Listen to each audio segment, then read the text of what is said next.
Psaume 10. Pourquoi, Yahvé, te tiens-tu éloigné, et te caches-tu au temps de la détresse? Quand le méchant s'enorgueillit, les malheureux sont consumés, ils sont pris dans les intrigues qu'il a conçues. Car le méchant se glorifie de sa convoitise. Le ravisseur maudit, méprise Yahvé.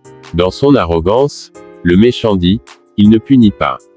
Il n'y a pas de Dieu, voilà toutes ses pensées. Ses voies sont prospères en tout temps. Tes jugements sont trop élevés pour qu'il s'en inquiète. Tous ses adversaires, il les dissipe d'un souffle. Il dit dans son cœur, je ne serai pas ébranlé. Je suis pour toujours à l'abri du malheur. Sa bouche est pleine de malédictions, de tromperies et de violence.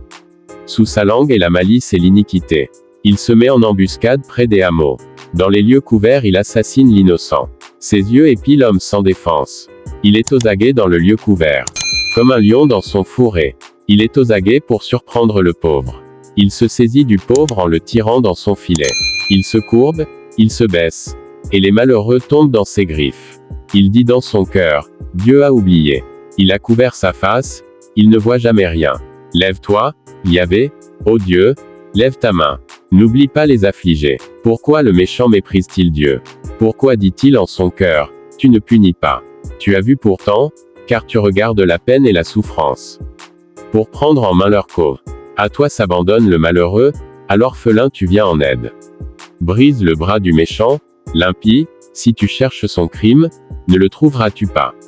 Yahvé est roi à jamais et pour l'éternité. Les nations seront exterminées de sa terre.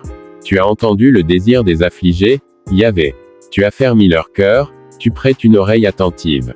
Pour rendre justice à l'orphelin et à l'opprimé. Afin que l'homme, tiré de la terre, cesse d'inspirer l'effroi. Le psaume 10 est un psaume de lamentation et de prière, dans lequel le psalmiste exprime ses interrogations face à la présence du mal et l'apparente absence de Dieu pour intervenir. Voici une interprétation de ce psaume. 1. La présence du mal et des méchants. Le psalmiste commence par décrire les méchants et leur arrogance, soulignant leurs actes de violence, d'oppression et d'injustice envers les faibles et les opprimés. Il se questionne sur la raison pour laquelle Dieu semble rester silencieux face à ces actions. 2. La recherche de Dieu. Malgré les difficultés et l'apparent silence de Dieu, le psalmiste continue à chercher la présence divine et à lui adresser ses prières.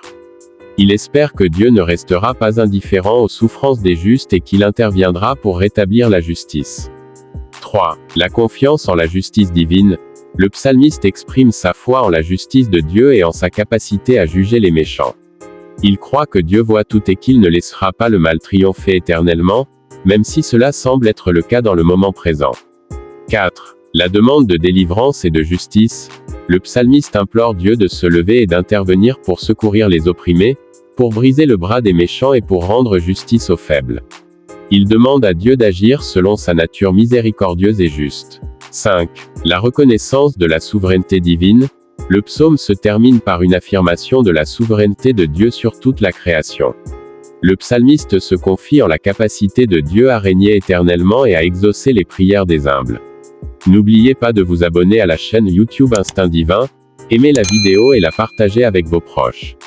En résumé, le psaume 10 est un psaume de lamentation, de prière et de confiance en la justice divine face à la présence du mal et de l'oppression. Il invite à persévérer dans la foi et l'espérance en Dieu, même dans les moments de doute et d'épreuve.